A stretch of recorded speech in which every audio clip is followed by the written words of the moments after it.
So the question is, a long cylindrical volume contains a uniformly distributed charge of density rho. The radius of cylindrical volume is r. A charged particle q revolves around the cylinder in a circular path. The kinetic energy of the particle is. तो concept तो बहुत simple है, हम NLM में भी इसकी बात कर चुके हैं, मगर यहाँ पर जो एक सिलेंडर की वजह से जो इलेक्ट्रिक फील्ड के फॉर्मूले होते हैं वो कभी कभी बच्चों को याद नहीं रहते हैं। इसका एक सिंपल सा डेरिवेशन होता है, मगर मैं वो यहाँ पर वो डेरिवेशन नहीं करवा रहा हूँ। मैंने आपके सामने सारे फॉर्मूले लिख दिए।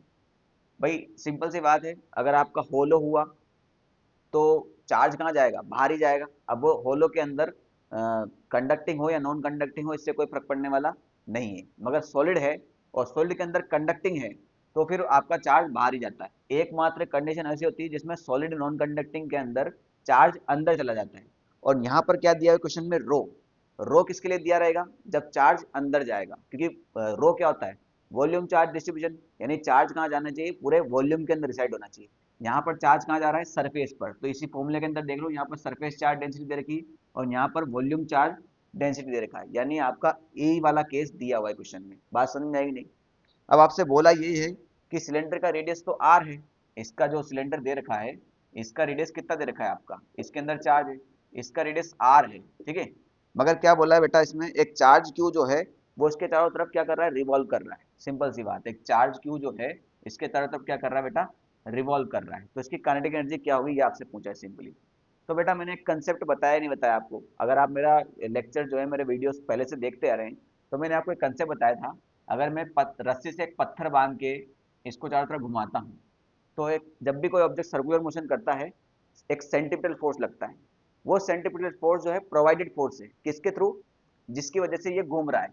तो यहाँ पर ये रस्सी की वजह से घूम रहा है, तो रस्सी में कौन सा फोर्स लगेगा? टेंशन फोर्स, यानी टेंशन फोर्स आपका सेंट्रीपिटल फोर्स के बराबर होगा। क्लियर? अगर मैं रस्सी की जगह स्प्रिंग कर देता हूँ तो फिर यहाँ पर जो स्प्रिंग फोर्स है वो इस सेंट्रीपिटल फोर्स के बराबर होगा। क्लियर बात है? अगर एक मास दूसरे मास के चारों तरफ घूम रहा है तो यहाँ दोनों मास के बीच में कौन सा फोर्स होगा? ग्रेविटेशन फोर्स जो है वो सेंट्रीपिटल फोर्स के बराबर होगा। अगर दो चार्ज हैं, एक चार्ज दूसरे चार्ज के चारों तरफ घूम रहा है तो जो आपका इलेक्ट्रोस्टैटिक फोर्स है वो सेंट्रीपिटल फोर्स के बराबर होगा। सिंपल सी बात है। अब ये जो फॉर्मूले लगते हैं आपके, ये कब लगते हैं? जब आपका हॉरिजॉन्टल सर्कुलर मोशन हो। कब लगते हैं? सिर्फ और सिर्फ जब हॉरिजॉन्टल सर्कुलर मोशन हो। वर्टिकल सर्कुलर मोशन में ये नहीं लगेगा, क्योंकि वर्टिकल सर्कुलर मोशन में mg का एक कंपोनेंट आ जाता है, ठीक है। अब यहाँ पर समझिए, तो जब ये चार्ज पार्टिकल भैया इसके आजू बाजू घूम रहा है तो किसकी वजह से घूम रहा होगा? इलेक्ट्रोस्टैटिक फोर्स की वजह से ही घूम रहा होगा ना। सिंपल सी बात है, यानी जो इलेक्ट्रोस्टैटिक फोर्स है वो सेंट्रीपिटल फोर्स के बराबर हो जाएगा। अब इलेक्ट्रोस्टैटिक फोर्स का फॉर्मूला क्या होता है? दो फॉर्मूले हैं, K Q one Q two divide by R square या फिर क्यू ई, है कि नहीं? तो यहाँ पर कौन सा फोर्स लगेगा बेटा? इसकी वजह से इलेक्ट्रिक फील्ड होगा कि नहीं होगा? यहाँ पर इस रीजन में इलेक्ट्रिक फील्ड होगा, यानी ये चार्ज पार्टिकल इलेक्ट्रिक फील्ड के अंदर रखा हुआ है। अगर चार्ज पार्टिकल इलेक्ट्रिक फील्ड के अंदर रखा हुआ है तो उसके ऊपर फोर्स कितना लगता है? Q E. बात समझ में आएगी नहीं? और सेंट्रीपिटल फोर्स आपका M B square divide by, मान के चलिए किस रेडियस में घूम रहा है? आर के रेडियस में, तो ये हो जाएगा M B square divide by R. Clear है? अब इलेक्ट्रिक फील्ड, तो बेटा ये चार्ज पार्टिकल जो है सिलेंडर के बाहर है। कहाँ है? बाहर। तो हमने यहाँ पर ओ मतलब आउटसाइड, एस मतलब सरफेस, आई मतलब इनसाइड। तो बाहर है तो ये वाला फॉर्मूला लगेगा इलेक्ट्रिक फील्ड का, क्योंकि ये सिलेंडर के बाहर है। अगर अंदर घूम रहा होता तो फिर हम ये वाला फॉर्मूला लगाते। सरफेस के ऊपर एक आर रेडियस में घूम रहा होता तो हम ये वाला फॉर्मूला लगाते। अभी बाहर है तो हम यहाँ पर लगाएंगे। क्वेश्चन में दिया हुआ है आपके बाहर रिवॉल्व कर रहा है। तो क्यू इलेक्ट्रिक फील्ड हो जाएगा आपका rho R square divide by 2 epsilon naught R is equal to M V square divide by R. ये आर से आर खत्म हो गया।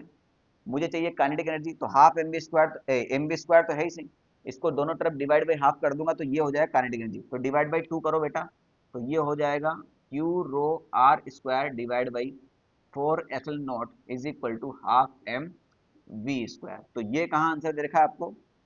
Q rho R square divide by 4 epsilon naught, option number A में।